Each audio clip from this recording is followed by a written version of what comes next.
अस्सलाम वालेकुम viewers, welcome to solar innovation. आज हम अपनी एक नई वीडियो के साथ। पिछली वीडियो में हमने डिस्कस किया था कि 5 किलोवाट का सोलर इन्वर्टर हम कैसे डिज़ाइन करते हैं, उसके सर्किट क्या है, उसमें कौन से कंपोनेंट इस्तेमाल होंगे और उन कंपोनेंट्स की वैल्यू क्या होगी। हमने डिस्कस किया था, लेकिन वो वीडियो काफ़ी लंबी हो गई तो हमने उसको डिसकंटिन्यू किया था। और आज हम वीडियो में जो उसका रिमेनिंग पार्ट है उसको डिस्कस करेंगे। न्यू व्यूवर्स के लिए मैं फिर भी एक दफ़ा बता देता हूँ कि हमने क्या कुछ उसमें किया है, लेकिन अगर आपको डिटेल जाननी है तो मैं लिंक उस वीडियो का डिस्क्रिप्शन में दे दूँगा, तो आप उस लिंक की मदद से उस वीडियो को डिटेल से देख सकते हैं और उसको देखने के बाद ही आपको ये समझ आएगी कि हम इसमें क्या डिस्कस कर रहे हैं। हम इसको डिस्कस कर रहे थे कि 5 किलोवाट का इन्वर्टर जो डायरेक्ट सोलर पे काम कर रहा है, उसका बेसिक सर्किट क्या है, उसमें कौन से कंपोनेंट इस्तेमाल हो रहे हैं। तो सबसे पहले चल के देख लेते हैं कि हमारे पास ये सोलर की इनपुट है, प्लस और माइनस। तो मैंने उसके लिए एक जंक्शन बॉक्स का इस्तेमाल किया है, जहाँ मैं इसको पीवी इनपुट दूंगा, मतलब सोलर से आने वाले वोल्टेज प्लस एंड माइनस, और यहाँ से मैं आउटपुट हासिल करूँगा। तो इसके लिए मैं इसमें IGBTs का इस्तेमाल करूँगा, क्योंकि इन्वर्टर अगर हमने उसको डिफ़ाइन भी किया था कि अगर हम DC को AC में कन्वर्ट करने के लिए जो डिवाइस इस्तेमाल करते हैं उसको हम इन्वर्टर कहते हैं। तो यहाँ हमने जो इन्वर्टर इस्तेमाल किया वो 5 किलोवाट का है, चाहे 5 का हो या 3 का हो, तो इनकी basic diagram, basic function, basic principle same ही है। करंट के लिहाज, वोल्टेज के लिहाज से इनकी पावर अप डाउन हो सकती है। तो उसमें हम इस सबसे पहले तो मैं बता अगर नए व्यूअर्स को बता देता हूँ कि हमने कहाँ से इसका स्टार्ट लिया था। इनपुट के बाद सबसे पहले आपके आएंगे DC लिंक के लिए कैपेसिटर, वैल्यू भी बता दी थी और क्यों इस्तेमाल करते हैं आज वो भी हम डिस्कस कर लेते हैं।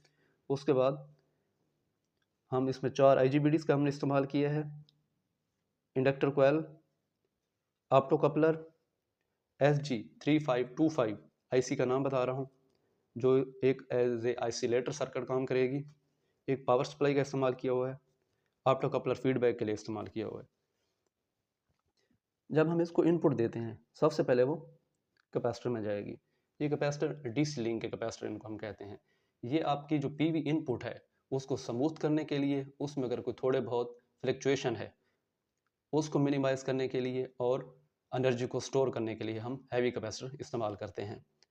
ये 820 माइक्रोफराड से लेके 1000 माइक्रोफराड तक हैं, और इसके वोल्टेजेस की बात करें 400 वोल्ट से लेके 450 वोल्ट तक के आप इस्तेमाल कर सकते हैं। ये पोलराइज कैपेसिटर होंगे, मतलब प्लस और माइनस के।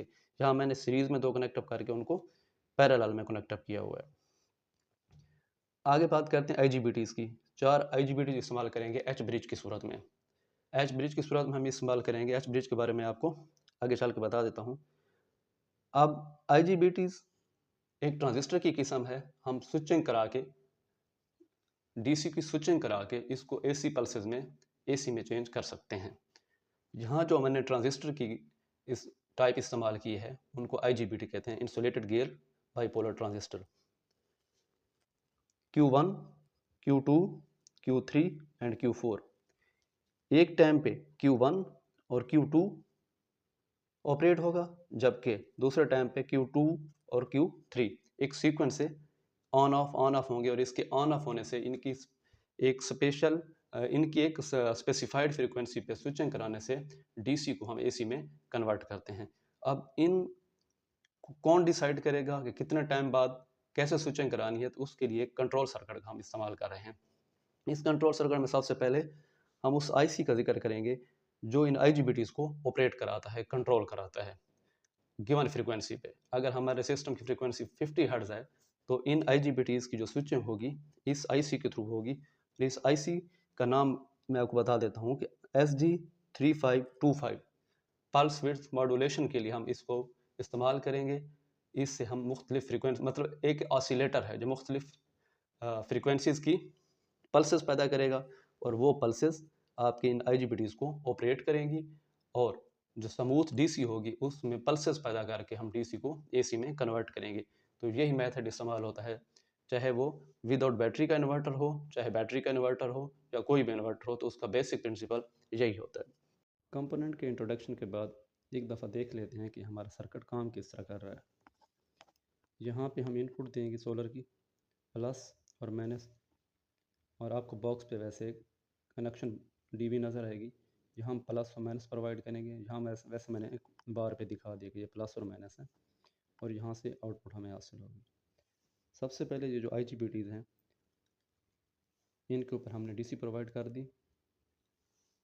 सर्किट को ऑन करने के लिए एक पावर सप्लाई का इस्तेमाल किया गया है, तो 300 वोल्ट DC को 15 वोल्ट DC में चेंज करेगी। ये DC to DC convert power supply है।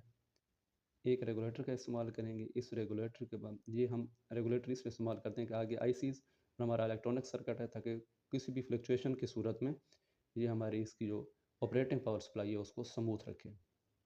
इसकी 15 नंबर पिन पे आप प्रोवाइड करेंगे 12 वोल्ट DC, तो इससे आपकी IC ऑन हो जाएगी।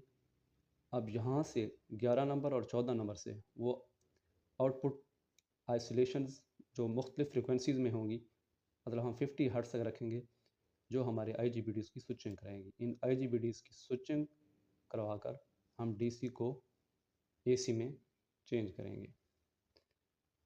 इसके साथ आपको एक ऑप्टो कपलर नज़र आ रहा होगा।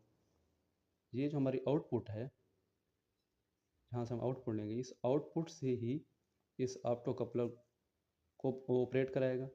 ये एक फीडबैक सर्किट है कि हमारे आउटपुट पे टर्मिनल वोल्टेज को मेंटेन रखने के लिए, कि ज़्यादा लोड या कम लोड होने की सूरत में जो थोड़ी बहुत टर्मिनल वोल्टेज में तब्दीली आएगी, आउटपुट में जो थोड़ा बहुत फ्लक्चुएशन आएगी, तो ये फीडबैक के तौर पे ऑप्टो कपलर हमारी इसकी जो फीडबैक की पिन नंबर 16 है एज ए रेफरेंस, जिस पर हमने बोर्ड सेट किए हुए हैं, तो ये 1 और 2 के थ्रू इस रेफरेंस को मेंटेन रखता है कि अगर हमने जो रेफरेंस दिया हुआ है कि इस रेफरेंस पे हमने 220 वोल्ट चाहिए आउटपुट पे, अगर वो 220 वोल्ट मेंटेन नहीं रहते, ज़्यादा लोड पड़ने की वजह से वो कम लोड पड़ने की वजह से वो अगर बढ़ जाते हैं, तो उनको मेंटेन रखना इस फीडबैक सर्किट का काम है, जो कि ऑप्टो कपलर के थ्रू इसको डिटेक्ट कराएगा कि आपके टर्मिनल वोल्टेजेस की मतलब कंडीशन क्या है, उनको मेंटेन रखना इस फीडबैक सर्किट का काम है। इस 11 नंबर और 14 नंबर से जो हमारी स्विचिंग होगी, चल के देख लेते हैं। सबसे पहले हाँ, इस स्विचिंग को एक ऑप्टो कपलर के थ्रू हम इसके गेट तक पहुंचाएंगे। एक IGBT काम किस तरह करता है, ये बेसिकली 3 टर्मिनल पर मुश्तमिल होता है। वैसे तो हम IGBTs में जब इनका जिक्र करते हैं तो सोर्स, ड्रेन और गेट का करते हैं, लेकिन मैंने यहाँ पे कलेक्टर, एमीटर और गेट का नाम दिया हुआ है। ठीक है, तो एक ट्रांजिस्टर अगर मैं बात करूँ बिल्कुल सिंपल, इसमें इसके कलेक्टर पे और एमीटर के दरमियान एक गेट है। जब तक इस गेट को कोई पल्स या कोई ऑपरेटिंग वोल्टेज हम प्रोवाइड नहीं करेंगे, तो इसमें करंट या वोल्ट वगैरह का फ्लो नहीं होगा। तो अब इसके गेट को ऑपरेट कराने के लिए हमने IC का इस्तेमाल किया है, जो मुख्तलिफ फ्रिक्वेंसीज़ जनरेट करते हैं, और ये जाके इस गेट पे पल्स जनरेट करती हैं, और पल्स जनरेट होने से आपका आपका ट्रांजिस्टर, आपका IGBT काम करता है। तो वो पल्सेस हम एक ऑप्टो कपलर के थ्रू इसके गेट पे प्रोवाइड करेंगे। तो ये पल्स आपके ऑप्टो कपलर पे आएगी। ऑप्टो कपलर एक स्विचिंग डिवाइस है, एक फोटो ट्रांजिस्टर पर मुश्तमिल एक स्विचिंग डिवाइस है। इसकी स्विचिंग बाकी ट्रांजिस्टर की निस्बत ज़्यादा स्विफ्ट है, ज़्यादा तेज़ है। और दूसरा इसका मेन मकसद इस्तेमाल करने का इस पावर सर्किट और कंट्रोल सर्किट के दरमियान आइसोलेशन पैदा करना है। इसका फिजिकली आप देख सकते हैं कि कोई कंटेक्ट नहीं है। इस LED की इंफ्रारेड रेज से ही ये इसकी बेस पे हम स्ट्राइक कर, ये इंफ्रारेड रेज की बेस पे स्ट्राइक होती हैं और ये ट्रांजिस्टर काम करता है। तो यहाँ से होती हुई आपके हमारे ये गेट पे आ गई हमारी pulse.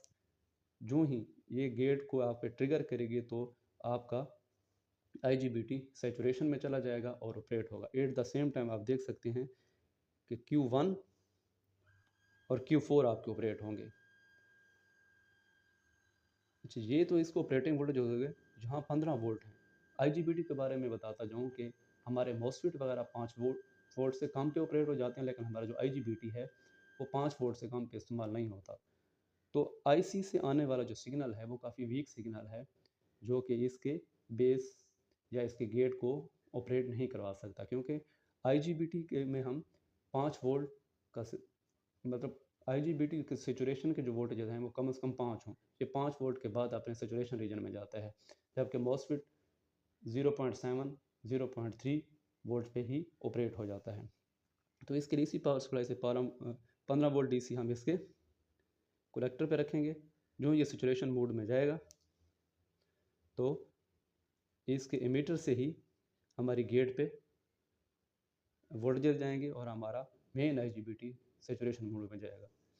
At the same time Q1 भी ऑपरेट होगा और आप देख सकते हैं कि उसी की जो पल्स आ रही है उसी से आपका Q4 भी ऑपरेट होगा। Q1 और Q4 के ऑपरेट होने से आप देख सकते हैं कि यहाँ से होता हुआ हमारा ये सर्किट कैसे कंप्लीट हो रहा है।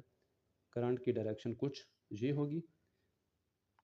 जब दूसरी पल्स आएगी तो इसको भी आप देख सकते हैं कि ये भी ऑप्टोकपलर को इस्तेमाल करते हुए इनके गेट ऑपरेट होंगे और गेट ऑपरेट होते ही हमारे IGBT नंबर 2 और 3 सैचुरेशन मोड में जाएंगे और करंट की डायरेक्शन आप देख सकते हैं कुछ इस तरह की होगी।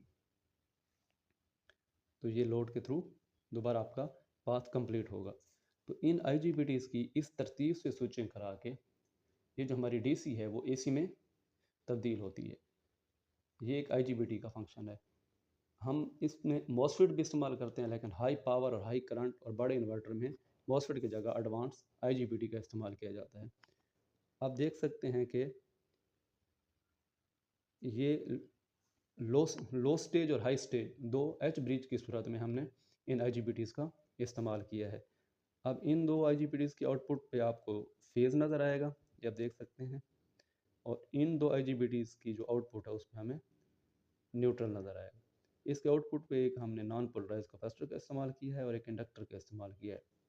पिछली वीडियो में बता चुका हूँ कि इंडक्टर का इस्तेमाल, जिसको आप कॉयल कहते हो, चौक कहते हो, इसलिए इस्तेमाल करते हैं कि कोई हैवी लोड जब इस पे पड़ेगा, स्पेशली इंडक्शन लोड, कोई मोटर वगैरह का लोड, तो उसका इनिशियल करंट ज़्यादा होता है, उस करंट को रिड्यूस करने के लिए हम इंडक्टर का इस्तेमाल करते हैं। तो इसके बाद ये हमें आउटपुट हासिल होगी, आप आउटपुट यहाँ देख सकते हैं। और इसी से फीडबैक है जो सर्किट है वो आपकी इसको सेंस कर रहा है और ऑप्टोकपलर के थ्रू आपकी इस IC को बता रहा है कि आपकी जो परफॉर्मेंस है, जो आउटपुट है, वो स्टेबल है। फ्लक्चुएशन की सूरत में इस IC की जी ऑसिलेशन को बढ़ाता या कम करता रहता है और आपके आउटपुट के वोल्टेज को मॉनिटर करता है। ये तो थी हमारी आज की वीडियो। इसके बारे में अगर कोई भी कन्फ्यूजन हो तो आप कमेंट सेक्शन में आके अपनी राय का इजहार कर सकते हैं और पूछ सकते हैं। तो देखते रहिए हमारा YouTube चैनल। अल्लाह हाफ़िज़।